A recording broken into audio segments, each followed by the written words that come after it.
the greatest villain in all of anime. I am super excited today because I get to talk about the episode leading up to the debut of my favorite anime villain, Tomura Shigaraki. Now I am sick and tired of people in the comments of these My Hero videos saying I'm biased toward this series, calling it the best anime. Why would you say I was biased to this series? Some people, man. On an unrelated note, it is really hard to find Shigaraki hands. A few of the characters used in My Hero were characters from Horikoshi's previous mangas, like Shigaraki, who was reused from a character who hated war and wanted to use his power of disintegration to destroy every sword in Japan. We'll talk about Shigaraki more in a minute, but if you're new here, I reviewed the first 8 episodes of My Hero Academia, and today we are finishing the rest of Season 1. With that, I'm Rocko from Reamlore, and let's dive in. By the way, if you enjoyed this video, make sure to like and subscribe, because we upload videos just like this one on our Reamlore channel. We upload a great new video every Tuesday, Thursday, and Friday, so be sure to subscribe and hit that bell so you don't miss any of our uploads. Yeah, just do your best, Ida, episode 9. We start the episode off with the media gathered outside of UA. Now the reason they are doing this is because everybody wanted an exclusive with All Might. They want to know why he is a teacher and how he is adapting as said teacher. They couldn't get anything really, and when they try to barge in, a giant metal door closes to keep them out. The camera guy explains the UA barrier keeps anyone without an approved ID out, and this is when we see Shigaraki standing outside. So, what are we doing in class today? Well, before that, Aizawa says he looked over the fight footage and basically reaffirms what All Might said, with Bakugo not sulking and Midoriya not breaking his limbs. What we are doing now is picking a class rep, or a president if you're from the US. Everybody wants to be the rep since it's a good way to get noticed as someone with leadership qualities. Ida stands up and says that they should vote to see who gets picked, and shock of all shocks, Midoriya gets 3 votes and becomes the rep. Uraraka mutters she voted for him, and Ida is upset that he didn't get a single vote. Interestingly too, despite everyone besides Ida getting 1 vote, Yaoyorozu got 2. During lunch, Midoriya is confiding with Ida and Uraraka that even though he said he wanted it, he's not sure if he can live up to the responsibility. This is where Ida admits he voted for Midoriya because he thinks he is a great leader. Uraraka figures out that Ida is filthy rich, and he confirms that he is from a long line of speed-based heroes. Ida is the younger brother of the famous hero with 65 sidekicks working for him called Ingenium. Ida says that he wants to be just like his brother, a leader who leads his sidekicks to victory, although he believes he isn't ready. He thinks Midoriya is because of what he did in the practical exam. Midoriya is about to tell Ida that he is qualified when suddenly the alarm starts sounding because somebody had breached the barrier. Everyone is panicking by crowding the halls and crushing people when Ida sees that the press outside were the ones that got in. They were hounding Aizawa and Mike with microphones and questions, but they refuse to answer, and Aizawa says they'll just wait for the cops to kick them out. Mike before this, by the way, was thinking about beating them up because they are like villains trespassing, and honestly I wouldn't blame them. These reporters here are the absolute worst. Ida tries to tell his classmates to calm down, but nobody's listening. He asks himself what Midoriya or his older brother would do when he sees Uraraka and asks her to make him float. After that, he uses his engines to speed into the air, hits the doorway above everyone, and tells everyone to knock it off. Everything's fine, relax. The cops then show up to take the press away. Because of this, back in class, Midoriya says that Ida should be the one leading the class. Everyone agrees after he took charge and helped everyone. Ida accepts this despite Yaoyorozu getting 2 more votes than him. Outside, the teachers look at the barrier and realizes that a villain must have broken through.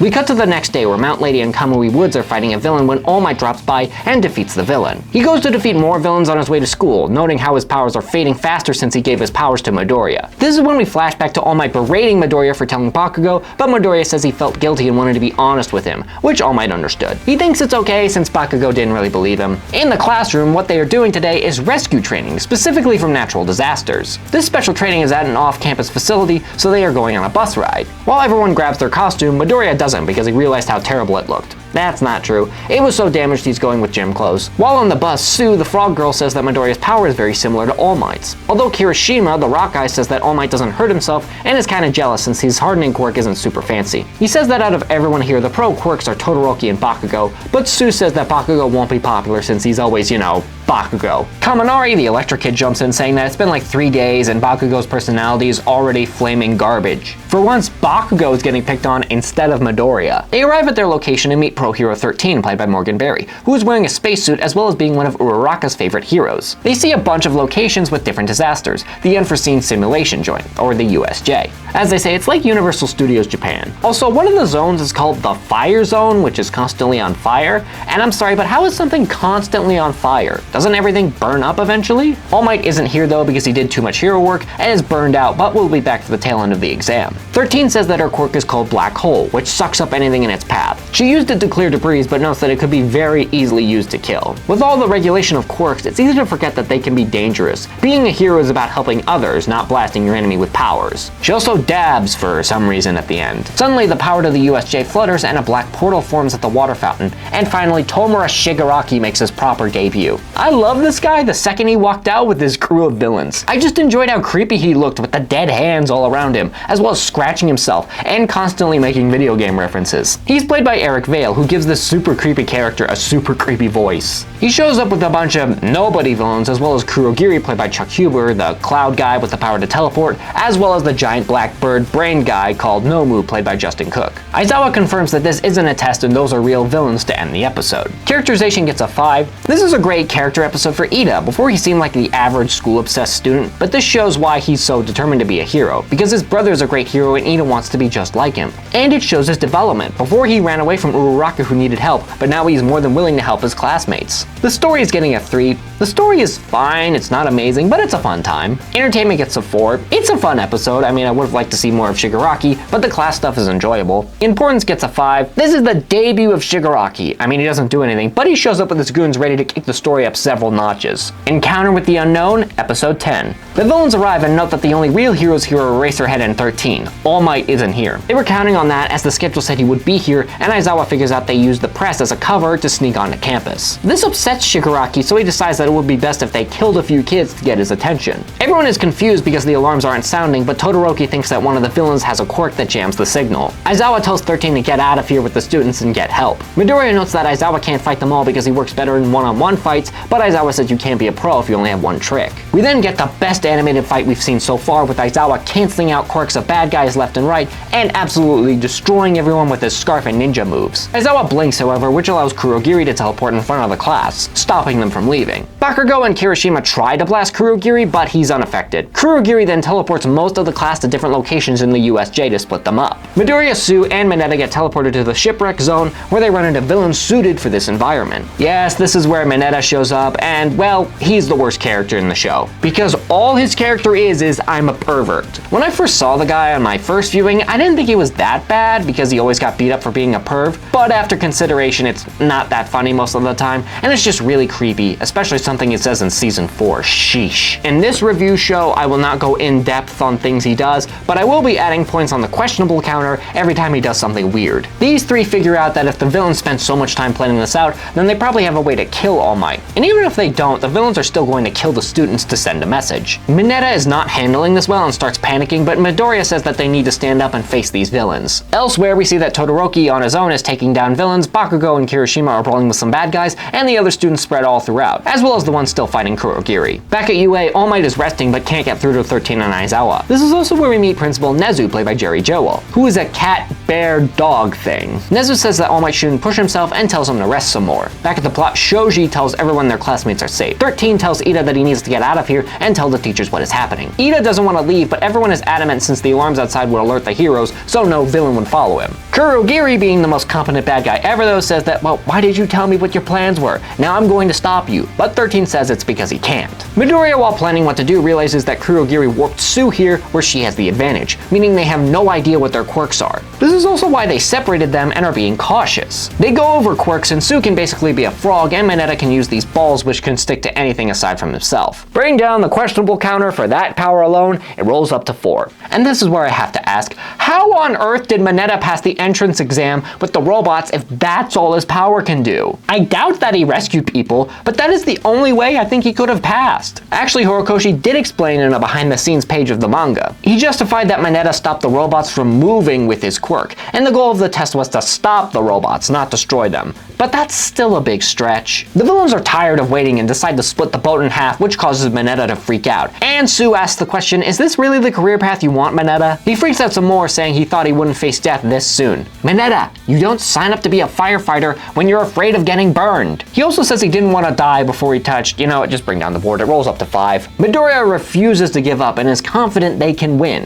Midoriya jumps off the boat and flicks down with one of his fingers, which sends the water away from them. This episode also features the worst use of Yusei Run in the entire show, when Mineta defeats the bad guys with his quirk, forcing all of them to stick together, trapping them. You know, just because the song could back anything doesn't mean it should. And that's how this episode ends. Characterization I'm giving a 3. I mean, while Aizawa shows off he's cool and Ida decides to help, Shigaraki and the bad guys don't do much. Minetta's character also brings the whole thing down. Story's getting a 2. The story is alright, setting up the fights and putting the characters where they need to be. Entertainment is 3. The fun is dragged down because of Minetta, but you still have Aizawa beating people up, so it balances out. Importance gets a 3. This was kind of just an opening fight episode, but it is important to watch, as are most of these episodes, to be real with you. That's what you get when you review a serialized series. Game over, episode 11. Instantly, Minetta says another gross thing, so bring back the board, it rolls up to 6. But Midoriya is just happy that they made it out of there okay. They figure out that Aizawa might not be able to fend off all those villains by himself. Midoriya is not saying that they should jump into the fight, but try to just pick people off. Back with Todoroki, he has easily frozen the villains and just insults them by saying they barely have control of their quirks. He wonders how the villains plan to kill All Might since these guys are street level punks. He then tells a villain that his cells will die off the longer he is frozen, and he is going to make it worse unless they tell him how they plan to kill All Might. Kaminari, Jiro, and Yaoyorozu are fighting off villains, but Kaminari is pretty useless. His electricity quirk only works by shooting out in all directions, so he'd hit the girls, but he figures out he can be used as a stun gun. They all take out some villains with Jiro using her sound powers while Yaoyorozu is using her creation powers. During the fight, Yaoyorozu makes a sheet of insulation which allows Kaminari to fry all of the villains with his electricity. Shooting off this much voltage does make Kaminari stupid for a while as it fries his brain. And this is where we bring down the questionable counter again. It rolls up to 7, because Horikoshi deemed it necessary to show up the 15-year-old Momo with her clothes ripped. Back with the Razorhead, Shigaraki finally gets into the fight and goes straight for Aizawa. Shigaraki figures out that when Eraser's hair falls down, he stopped using his quirk, because he has to blink. Shigaraki is also destroying parts of Aizawa with his awesome power of disintegration, which is just so fitting for Shigaraki. Shigaraki thinks that Aizawa is cool, however, but informs him he's not the final boss. Well, duh, that's obviously the Rock. Kidding. It's actually Nomu who starts slamming Aizawa's face into the ground. 13 is trying to fend off Kurogiri, but she's not a combat hero, so Kurogiri quickly turns the power around on her. It's pretty brutal all things considered watching the back of her disintegrate. Ida gets new motivation and uses his speed quirk to run towards the exit. Kurogiri tries to stop him, but his classmates all work together to help Ida get out. This is also where Uraraka notices Kurogiri has a brace of armor floating in the smoke. Shigaraki meanwhile asks Broken Aizawa what he thinks of the bioengineered symbol of destruction, Nomu. Bakugo, meanwhile, is destroying all the villains with Kirishima backing him up. Kirishima wants to find his classmates since he feels guilty about getting in 13's way earlier, but Bakugo tells him to shove it. He is going to go and destroy Kurogiri since he is their way of travel. Taking him out means the villains can't leave, and notes that while he is blowing up another villain, that they're all low-level rank goons. The class won't have much trouble taking them out. Kirishima is surprised at how rational he is being and decides to go with him. Turns out he was right, as all the other students are having little problems taking out their forces, and Ida finally gets out of the USJ to get some help. He's able to do this after Uraraka floats Kurogiri in the air, figuring out he must have a physical form if he's wearing armor. Nomu just keeps breaking Aizawa's bones as Shigaraki insults him. Your power is irritating, but it's nothing impressive. In the face of real power, you might as well be a quirkless child. Aizawa tries to erase Nomu's quirk, but Nomu is super strong without powers, as strong as All Might. Midoriya, Sue, and Minetta are horrified watching this as Kurogiri tells Shigaraki that Ida got outside, which upsets him something fierce. This is when Shigaraki explains that he has a quirk. Not a superpower, just a quirk where he scratches his neck and body when he's stressed. Now I learned the reason for this is because of his power. It disintegrates all the moisture in his body, which makes him itch. It's also why his skin is so gray most of the time. He says in a scratchy voice that if Kurogiri wasn't their warp gate, he'd tear apart every atom in his body. This is also where we learn Shigaraki is a gamer, because he says that if a bunch of pros show up, it's game over. Back to the title screen. That makes me so happy. The big bad of this manga/anime is a total gamer. Do you think he plays Helldivers? I mean, he talks like he plays Final Fantasy, but I'm betting on Helldivers. Shigaraki says they are just going to leave since All Might isn't here, but he wants to leave the symbol of peace broken. Which is when Shigaraki apparently has another quirk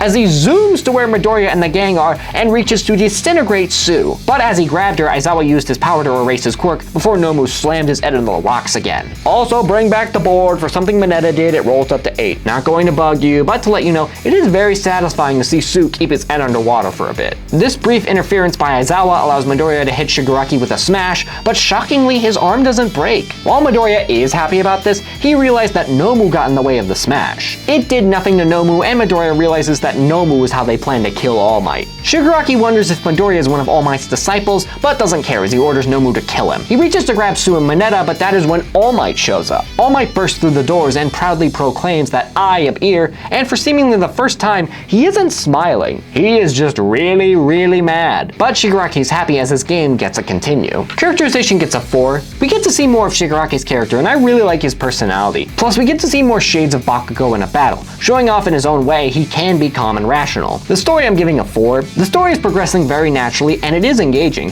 ending with the great scene of All Might arriving really mad. Entertainment gets a 6. You know what's fun? Watching Shigaraki do his thing. His fight with Aizawa is great, as well as all the other fights we see throughout this episode. Importance gets a 5. This is where the arc really picks up steam, and it's an important must-watch. All Might, Episode 12. All Might thought something was wrong when he couldn't get through to his colleagues. All Might ran into Ida, who explained the situation, and he decided that he was going to take care of it. After all this waiting, the heroic piece of trash shows up. All Might effortlessly takes out all of the thugs before rescuing Aizawa and the trio being attacked by Shigaraki. He even manages to knock the hand mask off his face. Trust me, dude, it's a miracle he can keep that thing on. Shigaraki starts freaking out without his mask, mentioning his father, before he grabbed his mask and complains that the government hero relies on violence. Although he does put it together that All Might is getting weaker. Midoriya tells All Might that he can't fight them, that Nomu took a full-powered smash, but All Might gives him a peace sign and a smile. All Might says he will handle this as he fights Nomu, but none of All Might's attacks work on the monster. Shigaraki explains that Nomu's quirk is shock absorption, and that the only way to defeat him is to slowly gouge out his flesh. Although Nomu isn't going to sit back and let you do that. All Might says screw that noise as he gives Nomu a suplex, Brock Lesnar style. Midoriya wants to help but is totally outmatched and would probably just get used as a hostage. Although Midoriya knows that All Might was already at his limit today, Kurogiri jumped in to help Nomu by using his teleport. He manages to trap All Might and allows Nomu to grab his weak spot. Shigaraki orders Kurogiri to drag All Might into his warp gate and close it, allowing Kurogiri to slice All Might in half. Midoriya runs back into the fight despite being outmatched, and Kurogiri gets in his way to stop him. But this is when Bakugo, Todoroki, and Kirishima show up to help. Because of Todoroki freezing Nomu, All Might manages to escape while Bakugo pins Kurogiri to the floor. He explains that earlier he just missed Kurogiri's body. He noticed the neck armor too and realized that he did have a physical form. It's just it was concealed by all that smoke. Yeah, why did you wear armor that reveals your body, Kurogiri? Bakugo also explains that he's going to explode Kurogiri if he tries to do anything, and they'll have to clean up his body parts. Shigaraki is impressed, the fact that a bunch of kids managed to stop his two strongest men. This is also where he name drops the League of Villains, which no one has ever used before, shockingly. And yes, I much prefer League of Villains than Paranormal Liberation Front or whatever their new name was. It's just the League of Villains sounds like a classic villain team name from the golden age of comics. Shigaraki has a plan to deal with this though, and that's to order Nomu to just get up.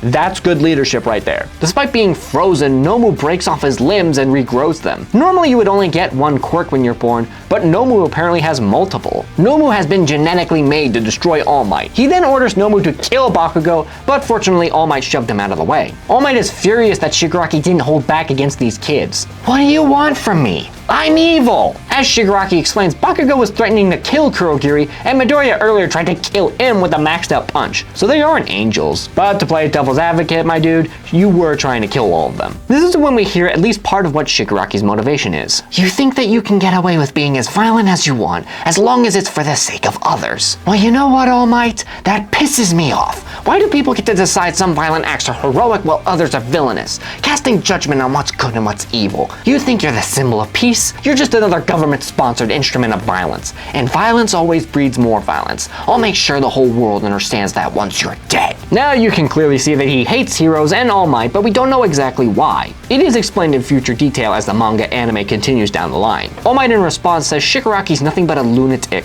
Criminals always try to make their actions sound noble, but Shigaraki is just doing this because he likes it. Shigaraki actually agrees with that. He's just trying to destroy All Might because he wants to, and that will tie into his story later on. Now, what a lot of people didn't understand is something that I caught right away. Shigaraki in his debut was not that threatening, which caused a lot of people to say that this manga was going to suck because its antagonist was a wimp. What I saw was that this villain was a lot like Cell from Dragon Ball, as in he starts out weak but grows in power to become the biggest threat. And you can see that with how he is presented. This isn't his limit, he can be so much more. Midoriya and the other students want to jump in to help, but All Might says that they need to hold back. Midoriya is worried because he's hurt and almost out of time, but All Might Might gives him a thumbs up, telling him it's going to be alright. Shigaraki orders his minions to kill all of them. It's time to clear this level and go home. All Might knows he barely has a minute left in this form, but he needs to stop these villains because he is the world's symbol of peace and justice. This is when we get the best fight scene in all of Season 1, with All Might going to fight Nomu again. Backed by Yusei Run, he just hits Nomu over and over again, reasoning that Nomu's quirk is shock absorption, not nullification, meaning there was a limit to how much punishment he could take. Because of this, All Might just wails on him over and over again until he is ready to go beyond plus ultra and flings the monster out of the USJ using beyond 100% of his power. Now I don't remember if I mentioned this earlier, but my hero in the first season does not have good fight scenes. This was mainly because the manga didn't have great fight scene art at the beginning, but this was the first fight in the series that was really good. By the way, if you want an example of how to draw comic or manga fight scenes, check out Boom Studios' Power Rangers or the Fairy Tail manga. The episode ends with All Might standing tall as smoke and mist surround him as his time as All Might runs out. This causes Shigaraki to freak out again. He cheated. Characterization, I'm giving a 7. The characters are all great. We see a lot of All Might's determination along with some hints of Shigaraki's motivation. Story, I'm giving a 5. The story is excellent, with All Might trying to push past his limits to save his students, and his students running in to help. Entertainment gets a 7. This is one of the most fun episodes of the show. The fights are excellent, including All Might being amazing. Importance gets a 5. We start the big rivalry between many characters in this episode that will continue throughout the series runtime. In Each of Our Hearts, episode 13. The episode starts with Kaminari about to be killed. That's fun. And it's by the electric guy who was jamming their signal earlier and keeping their alarms off. Yaoyorozu and Jiro are helpless to do anything against this guy. Shigaraki is not happy, seeing as Nomu was sent flying, and he thinks that All Might is just as strong as he ever was. He is freaked out by All Might taunting him, scratching his neck again. Midoriya knows that All Might is bluffing because of the steam coming off his body. All Might's plan is just to scare them into surrendering or at least running away. Shigaraki is furious about all of this, wishing Nomu was here, but Kurogiri pumps up Shigaraki by pointing out All Might is hurt, the kids are afraid, and their minions are getting back up. If they work together, they can still kill All Might, which Shigaraki agrees with. The big end boss is right here. Shigaraki and Kurogiri charge at All Might, but Midoriya uses One for All, breaking his legs, to smash Kurogiri in the neck brace area. But Kurogiri was ready this time as he teleports Shigaraki's disintegrating hand in Midoriya's face, with Shigaraki laughing as he's going to kill Midoriya. But then he gets shot in the hand. Professor Snipes shoots 2 more bolts into the electric villain holding Kaminari, as we see Ida brought back the entire UA facility, who are all pro heroes ready to fight. Also, quick mention, 2 of these heroes, the guy with the purple hair and the one with the purple sleeping mask, never get mentioned or shown again. They just appear and we never see them again. The thugs charge at the pros, but they are pros, so President Mike just screams at them while the heroes just effortlessly take out everyone. The pros are here. Game over. Shigaraki tries to leave with Kurogiri, but he gets shot in both of his legs. As Kurogiri teleports Shigaraki out, he yells at All Might, "While I may have failed this time, your days are numbered, All Might. Symbol of peace, I am going to kill you." The teachers arrest the thug, save the other students, and Midoriya has a moment with All Might thanking him for the rescue. Back with Shigaraki in his bar, he yells at his master behind a screen that he was wrong, that All Might wasn't weak. His master, played by John Allen Swayze, says that he wasn't wrong, but he did underestimate them, thankfully failing under the League of Villains name instead of his own. There's also someone else on the line with the master. They make it clear that they made the Nomu, but Kurogiri didn't know where Nomu was, so he couldn't teleport him with them. Shigaraki also mentions that there was a kid who had the same powers as All Might, and that if it wasn't for Midoriya, he would have killed the symbol of peace. The master says that this wasn't futile after all. He tells Shigaraki to gather up villains while he remains in the shadows, for Shigaraki to become a symbol himself. Show the world that they should be afraid of you. The rest of the episode is basically recap and cleanup. How the class were safe and that Aoyama was somewhere secret. Okay, buddy, you can just say that you were scared and hiding. This is also where we meet police detective Sukauchi, played by Alejandro Saab, who is investigating this. He's the one giving updates and the one who found and captured Nomu. All Might explains in the nurse's room that he shortened his time again, but it couldn't be helped. This is also where we see Sukauchi and All Might know each other. The episode ends with All Might proud of his students for weathering the storm. We also see that Ida and Uraraka waited for Midoriya to get out of the nurse's office so they could walk home together, which just made me happy to see. They also tease the next big villain of season 2 as we meet the hero killer Stain. The finale to the season was great. Unlike most people, I really liked Shigaraki from the moment he showed up, and it was intense and a great way to close out the first season. Characterization gets a 5. Everyone is really strong despite this being a cleanup episode, getting a good feel of everyone's characters, and Sukauchi is a nice change from the generic angry police chief. And you all know how much I don't like angry police chiefs. The story's getting a 4. It is weaker because it is cleanup, but it's nice cleanup, wrapping up the season with a nice story. Entertainment gets a 3. The fighting is pretty much over, so it's not that much fun, but jokes here and there are funny. Importance gets a 2. As I said, it's a wrap-up, so it's not completely necessary to watch, but if you want the conclusion, you should watch it. My overall thoughts on Season 1 is that it's pretty good. I will say that it's not amazing, but it keeps you interested and invested about what's going on, and the superhero gimmick makes it so different from every other manga and anime out there right now. Yeah, it has a lot of tropes and character archetypes and a ton of manga, but when it's good, it's really good. The characters are fun, the story's engaging, the villains, while not super fleshed out, are still threatening and cool to watch, and it only goes up from here. Seasons 2 and 3 are when the book and show really take off and start getting into S-tier anime territory. Stuff like Midoriya vs. Todoroki, everything with Stain, the Vanguard Action Squad, All for One, and a conclusion of the Midoriya and Bakugo feud. Once again, I say this is my favorite manga series, and it deserves the title of one of the greatest mangas of all time, even as it's in its closing moments. If you like this Season 1 retrospective, let me know. I'd love to cover the rest of the show. My name is Rocko from Reamlore. Thank you all so much for watching. If you enjoyed, make sure to like and subscribe, and I'll see you all later.